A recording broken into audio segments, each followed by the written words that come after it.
All right, welcome into another edition of Catching Up with Tommy Mac podcast here on 1010XL's podcast platform, 1010XL.com, the 1010XL app. We are live on Facebook. We are recording inside the 1010XL podcast studios, and we will share it all over the place, including our YouTube channel, 1010XL Jaguar channel, and all over the internet. So social media included, wherever you watch, listen to your favorite podcasts, you will see Catching Up with Tommy Mac there. Brought to you by my friends at Team Tommy Mac. My businesses are always there for you. I did a post on social media. Go check it out on Facebook. Whatever you need, they're always there for you. We'll talk about them a little bit later on. Of course, it's Father's Day Friday, Father's Day this Sunday. We got a lot going on this weekend. Got a lot to talk about. The off-season is officially over. We'll talk about strengths, weaknesses, and we'll look at the AFC conference and kind of rank where we think maybe these teams are at this current time and going into 2025. Before we do all that, let's welcome in my man, Grammage. Grammage, good morning, buddy. Good afternoon. That's right. Good afternoon, sir. Happy Friday afternoon. I really appreciate, our flexibility with this show because we can pivot. We can do 9 a.m., but if things happen, we can go to 12 noon, right? Before the show or after the Jaguars today Live show. from the corner at 8 o'clock after whatever. a couple of brews. Can do it anywhere. Whatever we need. In between sets with the dad bods. That's right. In between sets at the gym even maybe. That's right. Yeah, that's another one. I should bring the camera into the gym. Do a nice pump of curls and then our take on Travis Hunter and then a nice pump of curls and then Trevor Lawrence and then we just go through it all. You know what I thought of after being out at media day or OTAs and all that? I need a photographer with me because some of the media people, they get like people taking shots from just kind of standing there. And it's almost like do you have somebody there taking that for you? They get shots of them taking shots. Yeah, right. Yeah. Then they post in like, look at me. I'm getting, I think maybe I got to do something like that. But what about bringing the video camera into the weight room?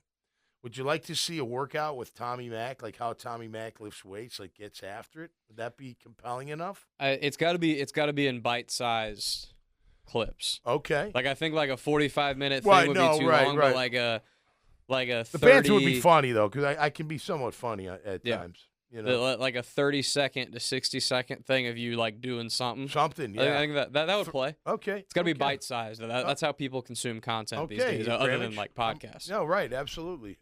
We'll have to think about that. All right, it is a great weekend ahead of us, of course. Happy Father's Day to everybody out there. Look, I'm going to say to all the good dads out there, the dads that are doing it right. The ones that aren't doing it right, man, I tell you what, you're missing out because it is a great, great thing to be a dad.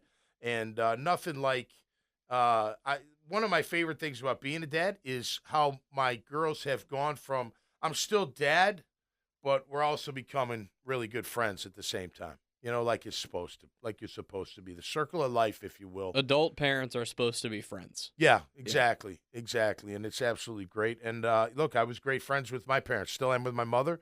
Great friends with my dad. I wanted, he'd say, hey, you want to go out? I'd be like, hell yeah, let's go out. I loved hanging out with him. It was great. As a teenager, adult, didn't matter. It was absolutely fantastic. We were asked online or on the Jaguars Today show, what's your favorite moment with sports? I just had too many, but I said when my dad approved of my play, that's all I really needed. Like, that was like, he meant more than any coach, even Coach Coughlin. Like, I already knew what kind of game I had before meetings with the coaches because I'd already been through it with my dad. That was high school. That was college. That was even early when he saw me play a few times for the Jags before he passed. So those moments were great. Look, it's a special day. Remembering your dad, and if your dad's still around, like I know your dad, you got a great father. It's awesome to get together and be together, and moms are great too, dads are great, everybody's great. So hopefully y'all have a great weekend. Dad bods tomorrow night at the local, starting at 7 o'clock. My idea is before the second set, I'm going to say a few words, and then we're going to sing "Man, What a Life," the original. We rehearsed it this week. The band did great. I'm so thankful that they're into it, and we're going to rock it out. Man, What a Life, the original song dedicated to my dad and to all the great dads out there. So hopefully you enjoy that out at the local in Neptune Beach. All right, the hockey series tied up 2-2. We're not going to spend a lot of time on it, but if you haven't watched hockey, just watch one period. Just watch a period. Watch the hitting. Watch the physicality. I didn't make it to the end of last night's game, but let me tell you something. The way Edmonton came back and now it's tied 2-2, this is going to be a hell of a finish to the series. And if you're not even into hockey, you just like physical running into each other and smash face and, fisticuffs, all that, you're going to love playoff hockey. It's absolutely awesome. It's hard to like football and not subsequently like hockey. Yeah, I would think so. Or the fight game and not like hockey, something like that. Yeah, I could agree. But what's fun about hockey, Tommy, as opposed to like soccer, is like Florida went up 3-0 in the first period. I know. In soccer, like that game's over. Right. Like you almost may as well it's not even worth even Forget finishing about the game. It, right. In hockey, though, like hockey's so much about momentum. It's like college football is what it feels like. Yep. It's so much about that one play that turns everything around, or that one fight that changes the whole vibe, or what. Right. Momentum is such a big deal in that sport. Yep. And these two teams are insane. Yeah, they're very so good. Yeah, they're absolutely It's going incredible. 7. That series is going 7. No doubt about it. They are very physical. They are very very fast, very big, both sides.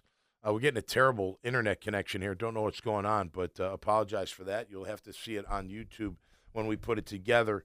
But, yeah, it's absolutely awesome. And if you look, a big hit can change a football game. A big hit can change a hockey game all day long. And I love those big hits, no doubt about it. All right, so the Jaguars, officially the offseason is over, right? There's no more I'm just going to shut this off on Facebook. Sorry about that, Facebook. Bad connection here for whatever reason. So the offseason is officially over. And you look at this team, Graham. So I left yesterday's practice, yesterday's OTA. And I'm excited about the team. I am. But how do I feel about the team? Like, I'm not walking out of the offseason going, okay, we're a contender. There's no doubt in my mind, right? I don't feel that way. Now, certain parts of the team I do. I think the defensive front's going to be really good. I'm a little bit hesitant to, really be all in because I don't know how good our O-line is. And we've seen that year after year after year. Like, so-and-so dominating in camp. Well, he's dominating against a line that's not very good, so it doesn't really matter. You know what I mean? So you got to keep that kind of stuff in perspective. I have them winning 10 games. I'm not saying they can't, but, man, a lot's got to come together. Now, if that defense is as good as it's looked in without pads on, we got a hell of a chance. There's no doubt about it.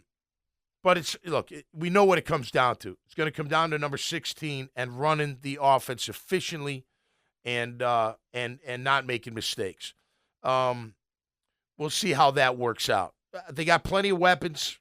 They got plenty on defense, in my opinion. Their special teams are some of the best. What's it going to come down to? The offensive line, which will affect the running game, and the offensive line, which will affect the passing game. And then it comes down to the QB being really good, being really efficient. He made a throw yesterday to Brian Thomas Jr. It was insane. It was just a thing of beauty. In between the numbers, which he's good at. And it was he anticipated the throw or where the receiver was going to be. It was perfect. And you can't put too much stock into that. I don't know if he would have got hit in the pocket or not, but it was still a great throw. He made other great throws. And then he'd make a throw that was sailed over the head when the guy's wide open or a little bit far outside. A lot of it's timing. I think they're getting used to the timing. I think, and Liam has said this, Coach Cohen has said this, that he just wanted to see that Trevor could run his offense. Call the plays, get him lined up, make the checks when appropriate, slide the protection where it's got to go, audible if you have to, give him 2 plays, let him choose, start with one, audible to the next. He's picked all that up really well from what Liam Cohen is saying. And then now it comes down to making those throws and being efficient. It's funny, 2 days ago, I think it was Brian Baldinger, who's an awesome dude. He posted Trevor throwing these footballs after practice into the net. You see that? Look at this. And I'm sitting there going, did you see him during practice miss 5 throws? Are you showing that? You don't show that. You should show at least some of it or talk about it. But nonetheless, it's all going to come down to 16. So as we look at this team today, there's 2 things I want to do today. Strengths, weakness of the team going in. It could change during camp, right? Pads could come on and our O-line could be like, all right, listen, let's mess these guys up. I'm sick and tired of hearing how bad we were in the offseason. I'm sick and tired how they, dominated us, how they were, in the backfield all day long. And they were, for the most part. at least the first 2 days of minicamp. I'm sick of hearing this crap. Let's get the pads out and let's show them what we're made of. That could happen. There's no doubt. Could it? And then the D-line you want to see, because is the D-line really that good? On paper, they are. There's no doubt. I mean, you throw in our ends with Eric alone, forget the fourth guy. That's a strong 3, especially with Eric playing inside, right? Then you add in Mason Smith or whoever else that's going to be there, and, you're there. You got a good, formidable front. And if they can play, you got a chance. And I'm okay with the corners right now. I think Tyson's looked really good. I just hope he stays healthy. I think he could have a big year. I think Buster really did well this offseason. Travis is going to play both ways, it looks like. But if they don't have a rush, it's not going to matter anyway. So hopefully they can get that together. But if they do, they got something. My one concern is safety, although I said it a few weeks ago, Grammage. I think Wingard's going to win the job. I think he's going to be one of the starting safeties just because he knows the defense. He's been making plays. He's around the ball. He's got good instincts. He's not the biggest. He's not the fastest. He's not the strongest. He doesn't hit the hardest. And he doesn't have the greatest hands. But he's always around the football, and he seems to be making plays. And until that young kid, Ransaw can make the jump, I think he's going to be our starting safety with Eric Murray next to him. Now, I do think Antonio Johnson, something's clicked in him. I think he looks like he's ready to make a mark. It'll all come down to how he performs on that practice field. Sounds like they're going to be very, very physical in camp, which I'm love to hear. I just heard Baselli, who was on with Dan Hicken earlier in the day, and that's what he said. They're going to be as physical as the league allows them to be. I think that's critical for this team, and I think that's a great thing. So strengths, and then what are your concerns? And then I thought we'd finish with, just thinking about it, and I thought about this during the Jaguars Today show. The AFC as it stands today, how do you rank them? I ranked them during commercial breaks, but I ranked them Tier 1 to Tier 5. There's some teams that I don't think are going to be very good this year, but we'll talk about that as well as we move along. So let's start with strengths, Grammage. I'll start with the trio of wide receivers with Travis Hunter, De'Ami Brown, and Brian Thomas Jr. Now, when Brian Thomas got dinged up, Parker went in. Parker's clearly number 4. At least it looks that way. Now, can some of the young guys unseat him? Maybe. Number 13, I don't have his name. He's making plays. Number 10's making plays. They're kind of built in that similar slot style type fashion. But Parker right now, he was the one that jumped in there when Brian Thomas went down, and he stayed in there. So although I really like the 3, I don't know about the whole room as a whole just yet. Cephas is there. He's had a good offseason. A couple young guys. The kid from, I think it's Utah State. He's made some plays. Tall, number 17. He's gotten down the field.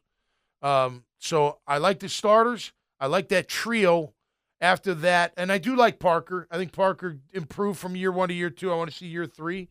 But I think that is a strength. I think their starting wide receiver group is pretty strong. I agree. And I think Parker, if Parker was the 3rd, you'd still be in good shape.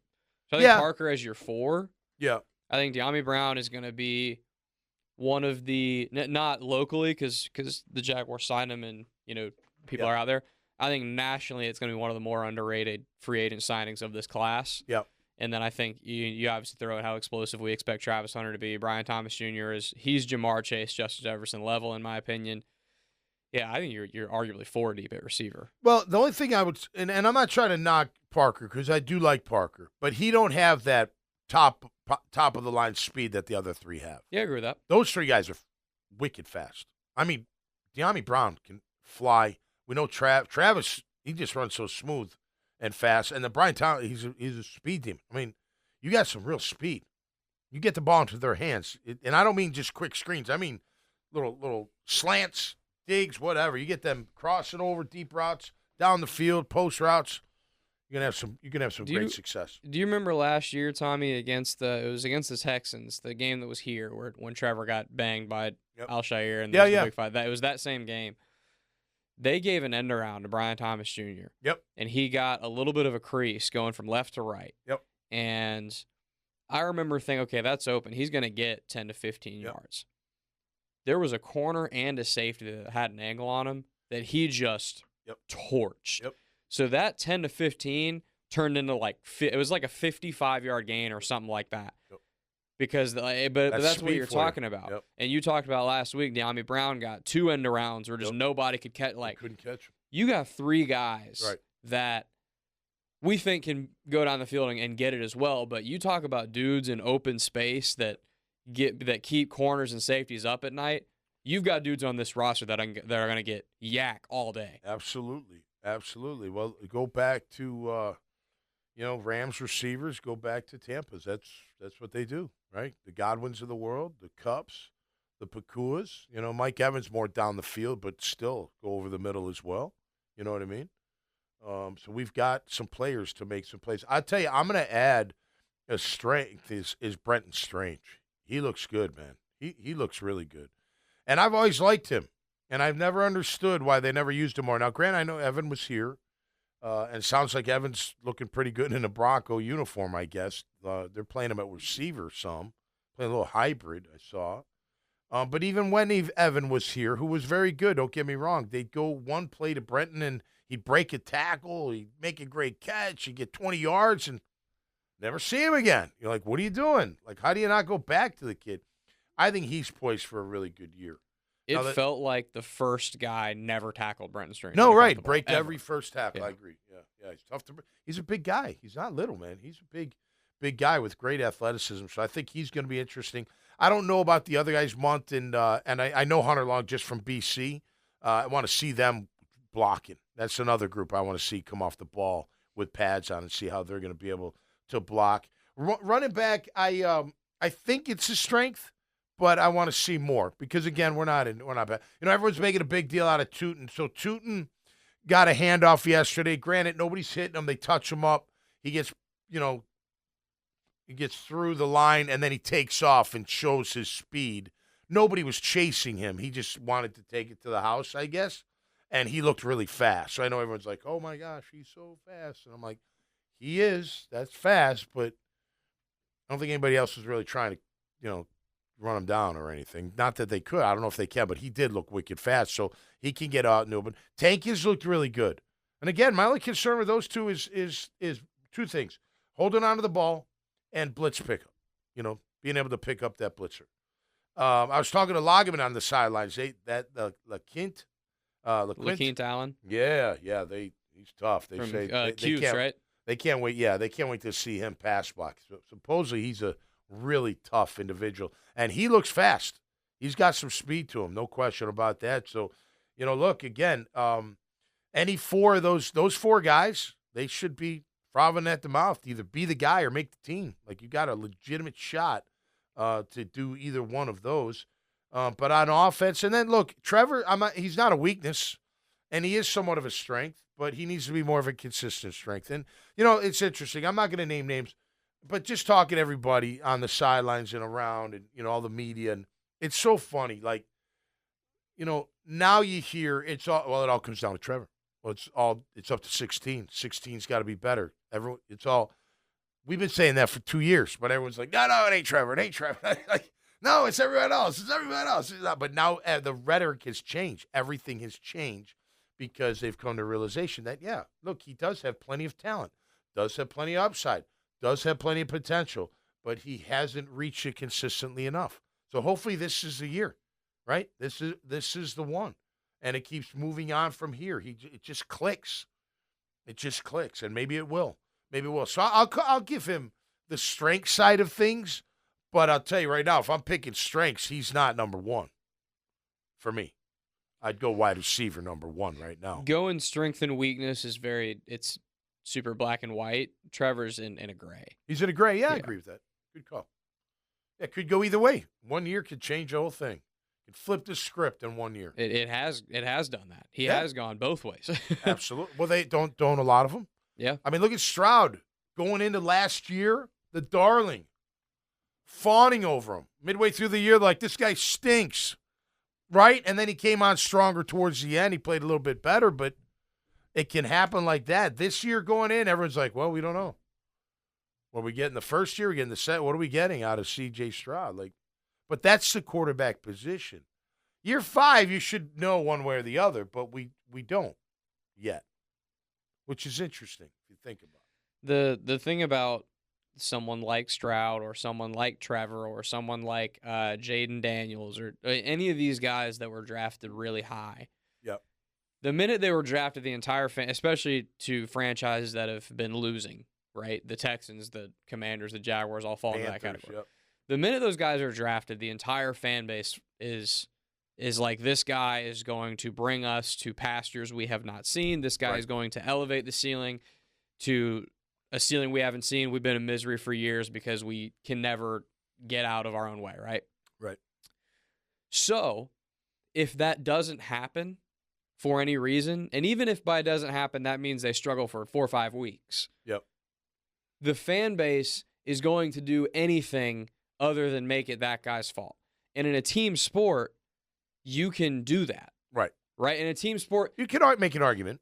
You can always make it someone else's fault than the guy whose fault you don't want it to be. Right. You can always blame coaching. Right. You can always blame. We talk. A perfect example is that interception against the Eagles at the end of the game to Nakobe Dean. Right. When Nakobe Dean won the game. Yep. Everybody online, the minute they heard that play was called and JaMychal Hasty was supposed to be the main read. No, Johnson. Dearness Yep. Johnson. Yep. Sorry. Yep. The minute that became public knowledge, well, of course it's not Trevor's fault. Right. Okay. Patrick Mahomes has plays all the time where the first read's not open. Right. And he goes to the second or the third or the foot. And Joe Burrow does this. And Lamar Jackson does this. And Trevor Lawrence has done this in the past. But immediately it was someone else's fault other than Trevor. It was the play call's fault. When the reality is, look, Trevor Lawrence lost that game. Yep. At the end, at least. At the end. Not there's other stuff that happened throughout the game, but just in that moment. Right. I should say. No, you're right. Everyone said it was, why would you call that play? Why would you call that play? I immediately say, why would you throw the ball? It's first down. He's covered. He's not you've never done it before. Like, why would you, if he's open, I get it. Throw it to him. But he was nowhere near open. The guy was actually on top of him the whole time. If you remember, he went on his back hip. He was kind of like just running with him. And he should have lived another day. And you're right. Everybody gave the coaches grief. And I remember the cameras panning to Doug, and he's literally like, "Why? Why did you throw it? It wasn't there." And that's that you want to call that coaching. I call that's down to the QB. You got to know I can live another down.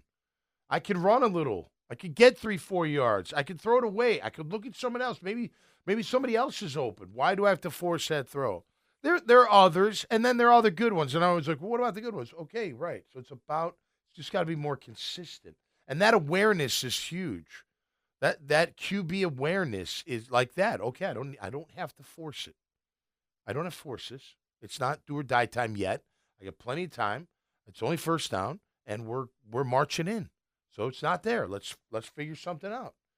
Go another direction. So he's just got to be better at that. There were plays where he takes the big shot, and I get it. Everyone wants the big shot, right? Everybody wants the knockout punch, but you're not willing to jab your way to there. You know what I mean? Like sometimes you got to take what's given, and hopefully Liam can do that for Trevor this year. To really calm him down and say, hey, look, when it's third down, and yeah, I know you want to go that deep shot, but the guy's open right here. Like, I got him open for you. You got to see him. You got to throw it to him. You get a first down, right? So, look, I will say that I will critique the last coaching staff on. It did feel like on a lot of third and fourth and shorts when it's realistic to expect that the other team is coming with sending extra guys to blitz. Yeah. It never felt like there was a whole lot of good stuff hot read wise that they had. No, they seemed to be off target. Like the receiver, and I remember Ingram and Trevor and they're both looking at each other like, I expected you to be outside, not inside, and he's like, I expected it to be inside, not outside. Like, why is that off? Because you would see a lot in 22 when they were humming and they were playing really well. Listen, Grammy, I look, I don't know if this is true or real or not. But I'm going to go back to that was and everyone I gave people grief because like, no, that rookie year didn't count. No, it counted. It's part of his resume. You can blame whoever you want, but it's still part of his resume. And I commend the way he handled himself that year. There's no doubt. But that second year with Doug, it's really kind of his first year because they didn't know what to expect. And then I think Doug surprised them with the quick throws, the quick reads, getting the ball out quick. And then I think defenses figured it out. And then there was no adaptation from there. And then the players, listen, I don't know how many times that we said here on a Monday after the game or Tuesday, like how many routes were run wrong. How many times that stupid route combination they would do. It would only work like 1 out of 5, and 3 out of those 5, the guys didn't run it right. It was just awful. Like, and you're sitting there going, what are you doing? You know, like, how do you not? And that, we've said it, I think, last week, you know, or earlier this week, that Green Bay pick. It was that combination.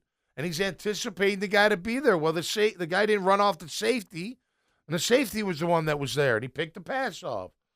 I don't blame the quarterback on that one. I blame part of it on him, but part of it is run the right route at the right time. Again, we know this. It's not rocket science, and this has been going on since they've been doing it. The passing offense is all predicated on timing. It's all on where you put that football. It's all on the timing of that football, timing of the route. It's everything, and that's what they're working on. And if they get that down, yeah, it'll be good. But back to, like, I think that was part of it. And then I think by year 3, the players didn't care. I don't think Doug ended up caring. I just think it was like, screw it. It's not happening. We're over. It's over. And then it was over. So now we got a new leash and a new leash on life, and let's see what happens. Or lease on life, I should say, not leash. I have a problem with my S's sometimes. I went to speech class in 3rd grade, trust me. But nonetheless, we'll it goes for every team in the league. If they're only going to go as far as the QB takes them, for the most part. There are exceptions to the rule year to year, right? But for the most part, they're only going as far as the QB will take them. All right, we'll get into AFC rankings before we wrap up this show. Brought to you by my friends, Team Tommy Mac. Check them out at TommyMac.net, please. Also, you'll see them on Facebook. You'll see them on LinkedIn. You'll see them on Twitter. Go check out their handles and visit them. They're always there for you when you need them. Carpet Man Flooring, Chris Lucero's Bail Bonds, Morgan & Morgan, J-Dog Junk Removal and Hauling, Azar Sausage Company, Code Ninjas, Newmark Phoenix Realty Group, Family Tradition Specialty Foods, Freedom Finance, Salt Air Inn and Suites, and the Baracus Group for all your on-demand security needs at home or at your place of business and here at the 1010XL studios. All right, Grammage, I want you to participate if you can in this. AFC rankings. Now, I just went pretty much by gut and based off of what I've seen the Jags do this offseason, right? What other teams have done on paper and then what I've seen in person. Fair? Okay.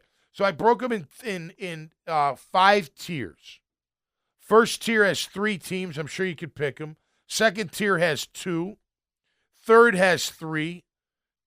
4 and 5 both have 4. Okay? You with me? Where do you think I put the Jags? They're different.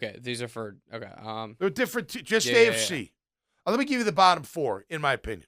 Okay? But I bet I can guess where the Jags are. Go. The Jags are in the 3rd tier. They are. Yep.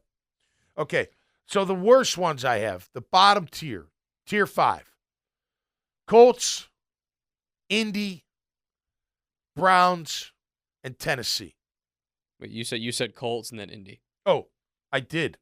Oh, wow. I did mess that up. 5, 8, 12. It was 16, right? Yeah. I'm missing a team. Who am I missing?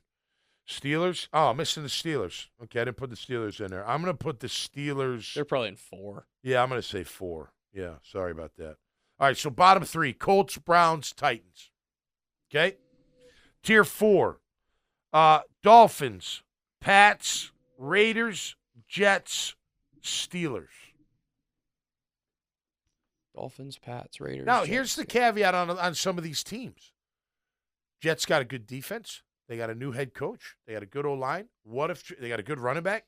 They got weapons. What if Justin Fields just has a good, not, superstar season, but a good, efficient season? Could they not be 8-9, 9-8? I bet you they could. They were, 5-12 last year? But that's where tier 3 and 4 teams live. Yeah. Yeah, which is, look, for us, it's okay. It's the first year.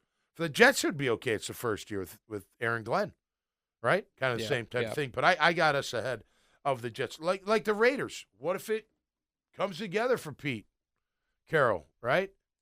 You got a good defense, right? Good D-line. You get Christian Wilkins back. You got Max Crosby, who's a beast, right? You got the QB from Seattle. Geno Smith, who's resurrected his career. You got Ashton Genty. Maybe it turns out you got the tight end from Georgia, Bowers. Bowers, that could they? I'm not saying they're going to be a playoff team, but maybe fighting for a spot at the end. Dolphins. I don't know. Tua, right? How do you feel about Tua? Can't believe they paid Tua and Trevor. Both those teams got to be like, damn, I should have waited. Maybe not. I don't know. We'll see what happens. A year can change it all. And then you got the Steelers. I probably would put the Steelers closer to 3 than 4 with Rodgers added. Without him, I'd put him 4. But with him, I think he's going to give him a little bit of juice, in my opinion. All right, tier 3. Give me the 3. Who do you think the 3 are? Jags are 1. The Jaguars are in there. This is the AFC. All AFC. Are the Los Angeles Chargers in that tier? No. Got them higher. Are the Houston Texans in that tier? They are. Okay. Yep. I think Jags and the Texans are going to battle for that division title. Are the Denver Broncos in that tier? Good one. Yeah, Broncos are there.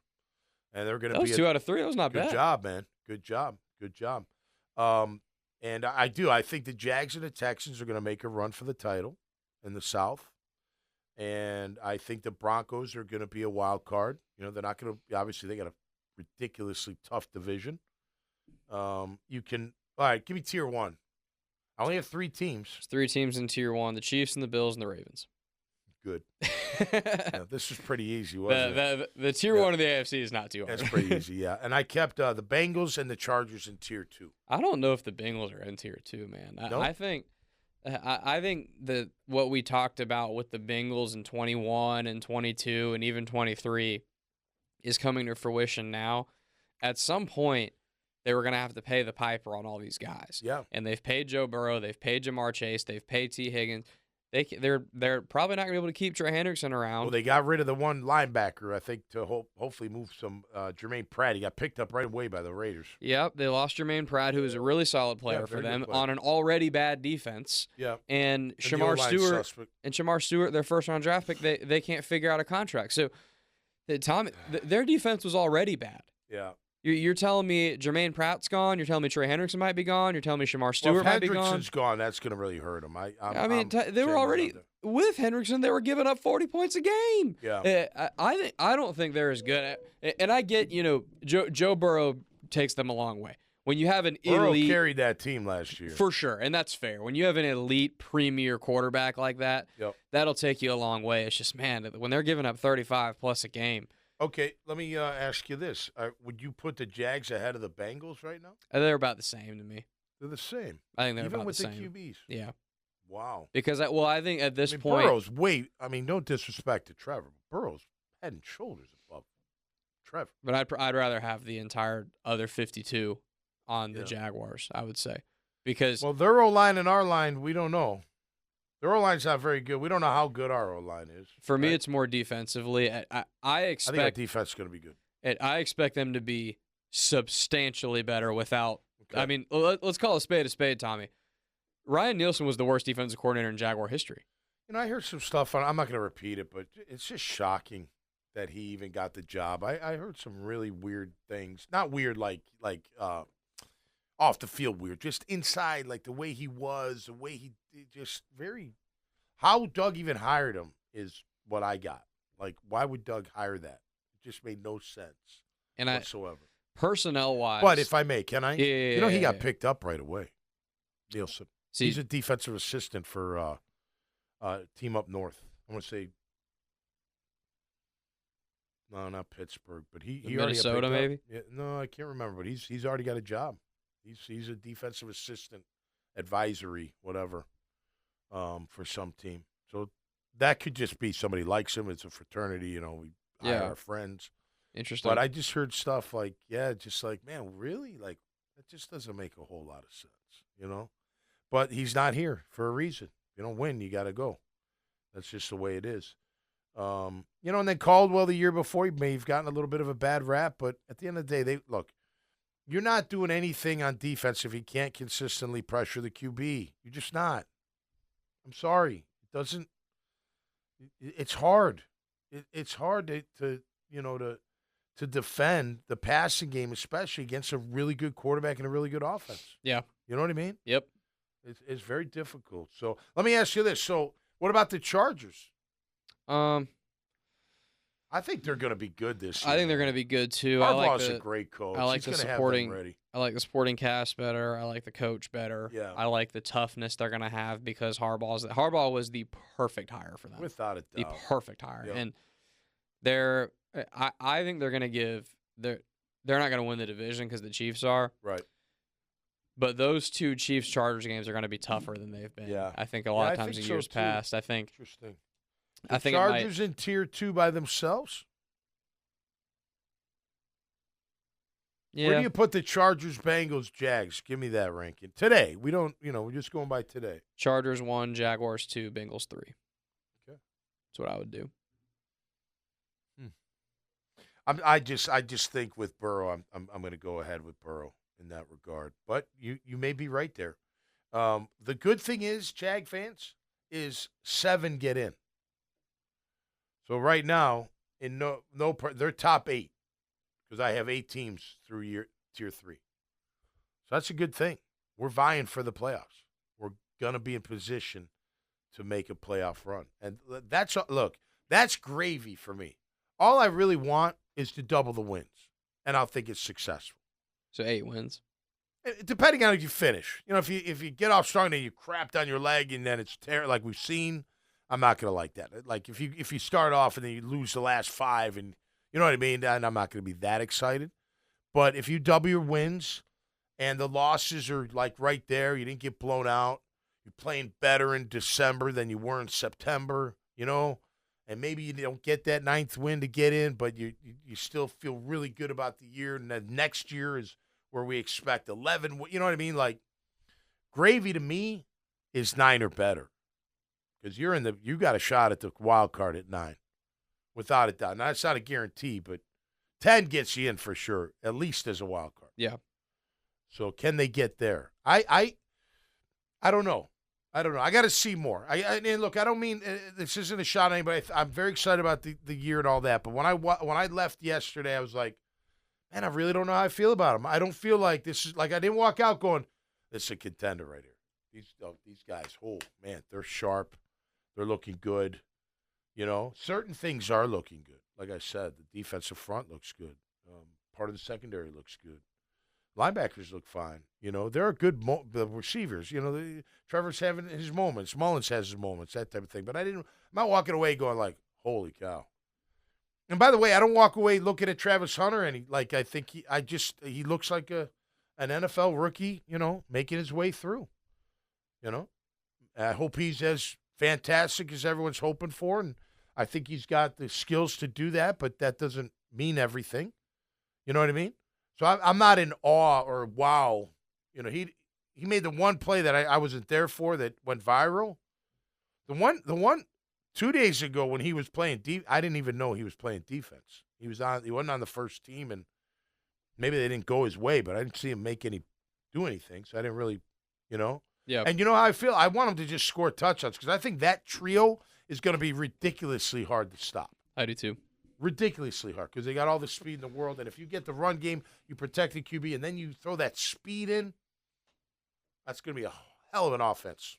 If you protect 16 well and you get those 3 guys horizontal down the field, you get them 5, 10, 15 yards down the field going right to left, crossers right, and that kind of thing. You get De'Ami Brown 3 yards shallow. You get Brian Thomas on a skinny post. You get Travis Hunter on the other side. You know what I mean? Like there's just I don't think if you give Trevor time with those guys, yep. I don't think the defense can really be right. Yeah. You know what I mean? Like you kind of make them run out of options. The only way you defend that is by hitting the QB. Well, right, correct. And And that goes for any. We saw in the Super Bowl. You hit the QB, you got a chance. And by the way, how Tommy, good they are. average quarterbacks and average receivers in the NFL can thrive on crossing routes if given time. I told you, you can't catch up. It's unless like you have elite speed as a defender.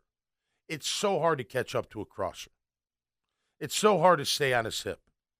Mind you, still even if there's no rub, it's open field, and I got to go, and you cut this way, and I'm like on your – I might even start off on your hip, and all you have to do is bend a little bit, and it automatically gives you a little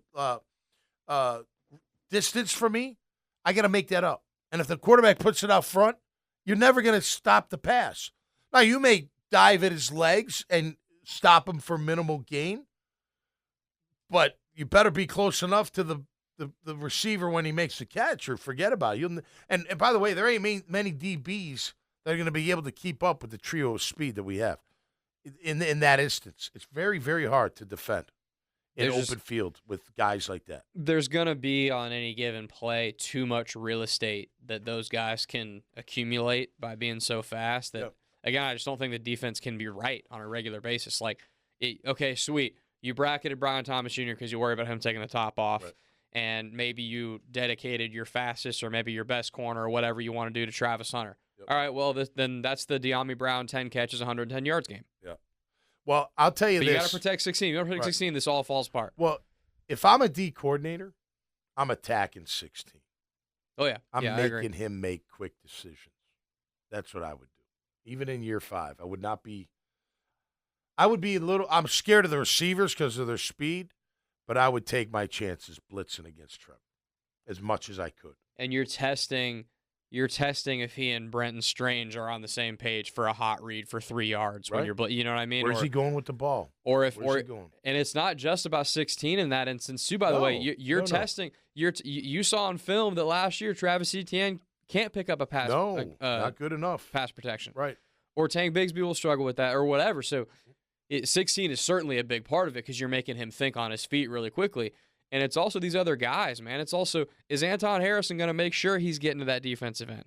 Is whoever is Macari in Cleveland or whoever, are they going to be making sure they pick up the right guy and they pick up the inside guy on a blitz and not give somebody a fat? Like, all this stuff matters. Trev lost trust in his O-line 100%. last year. And once you do that, you're looking at the O-line. It's hard to listen. I never played QB, but it's such a difficult position to play, especially when you're getting hit a ton, and you got to think and you got to react, and your old line's not helping you, and you don't trust them. You know what I mean? And it's hard to really function at a high level. And he's had some of that in his defense. He's had some of that where he got hit too much, and I think last year was the straw. I think he's like, I'm sick of it, and I don't blame him. Like, I'd be screaming at him. Like, your job's to block. I can't perform if you don't block. I'm sorry. That's just the way I stir the drink. I'm the QB. If you don't protect me, we don't have a shot in hell. Period. So think about that, right? Like, I've got all I'm not asking you to keep me clean all game long. That's not reasonable. But I'm asking you to keep me clean 90% of the time. I'll take the 10% hits. I'll take 15. But I can't be taking 75. I can't be taking 50. I can't be every other time I drop back. I don't have time to go to my second read because you missed your block. You know what I mean? And then I can't function. So that's got to be a lot better. And I'll defend that all day long for any QB because you can't function when you're getting pummeled. You just can't. Very tough. All right, so that's going to do it for us this time around. We will be back next week, of course. Look. There's always something to talk about with the National Football League and football in general. So we're going to continue to roll through and get ready for training camp. It'll be here before you know it. Happy Father's Day to all the dads out there. I hope you have an awesome weekend. If you get a chance, come out to the local in Neptune Beach tomorrow night, Saturday night the 14th, and we'll debut. Man, what a life. I can't wait. I hope I keep it all together. I think I will. I've been practicing. And I should be able to. And we're going to rock out 3 sets of rock and roll tomorrow night at the local and then have a nice chill day with the family on Father's Day. All right, till next time. Y'all stay safe. Y'all stay cool, man. And we'll see you right here on Catching Up with Tommy Mac. Peace and love, everybody. Have a great weekend. Hey, Mia here, and thanks so much for watching 1010XL Jaguars. For even more coverage of the Big Cats, be sure to subscribe to 1010XL Jaguars.